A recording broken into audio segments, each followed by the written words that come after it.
chers téléspectateurs, vous qui nous regardez du bout du monde, et bienvenue à notre émission Femmes parlent de toi.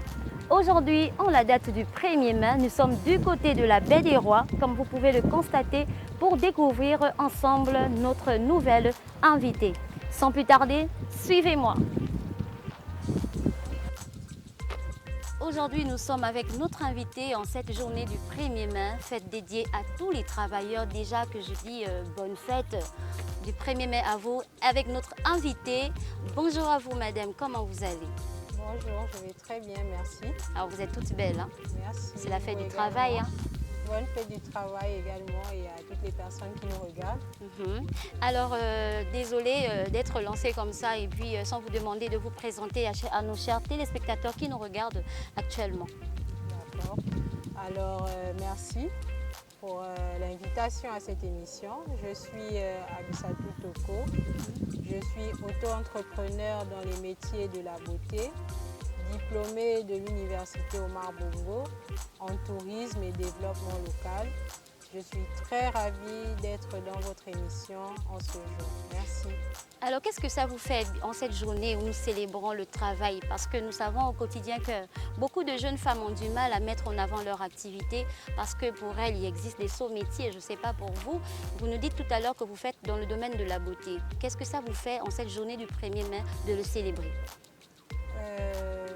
Le 1er mai, c'est la fête de tous les travailleurs sans distinction aucune.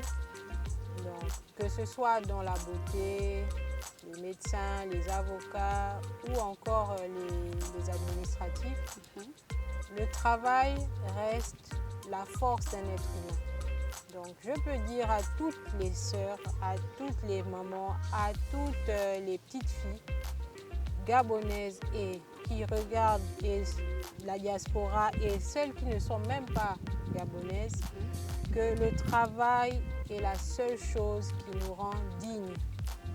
Effectivement, on ne peut pas toutes servir dans le même domaine d'activité. Donc, il n'y a pas de quoi avoir honte de son travail.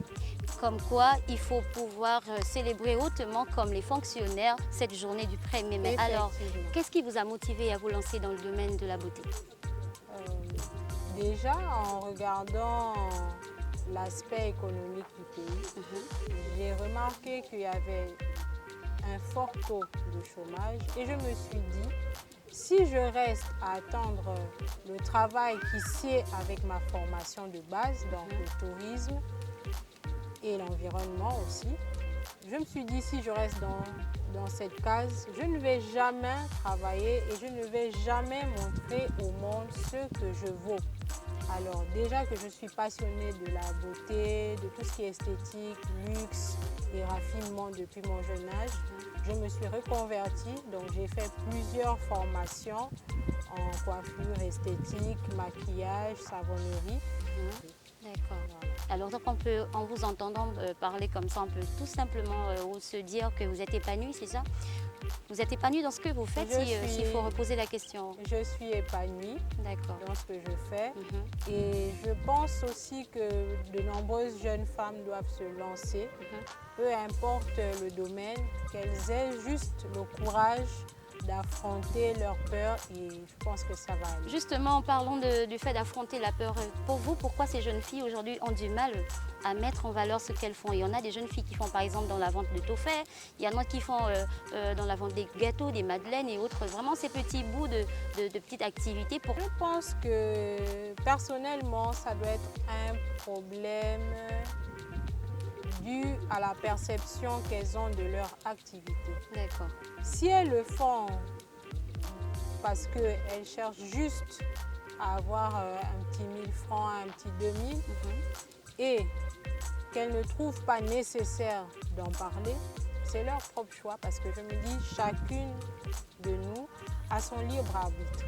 Maintenant, si vous voulez faire de ces activités des entreprises plus tard, ou les représenter de manière nationale et pourquoi pas internationale, parce qu'avec les médias comme TikTok, plusieurs pays sont connectés à vos contenus.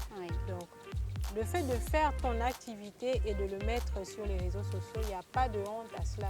Du moment que ça cadre avec tes valeurs, tes aspirations et et pourquoi pas ton éducation, je ne vois pas où est le problème et pourquoi il faut en avoir honte. Voilà. Merci beaucoup pour cette brillante Je vous réponse-là. Moi, j'aimerais quand même encore vous voler encore quelques mots de la bouche. Quel est le conseil que vous pouvez exactement donner à ces jeunes-là aujourd'hui qui vous regardent et qui se disent « mais ouais, quel courage, quel punch ». Qu'est-ce que vous pouvez leur donner comme conseil pour que, en fait, si elles font partie de ces jeunes qui ont exactement honte de se présenter ou de mettre en avant leur activité, qu'est-ce qu'elles peuvent retenir? Ce petit punch-là, si vous voyez un peu ce que je veux dire. La plus grande force d'un pays, c'est son capital humain. Et lorsqu'on parle de capital humain, on met à l'intérieur les femmes.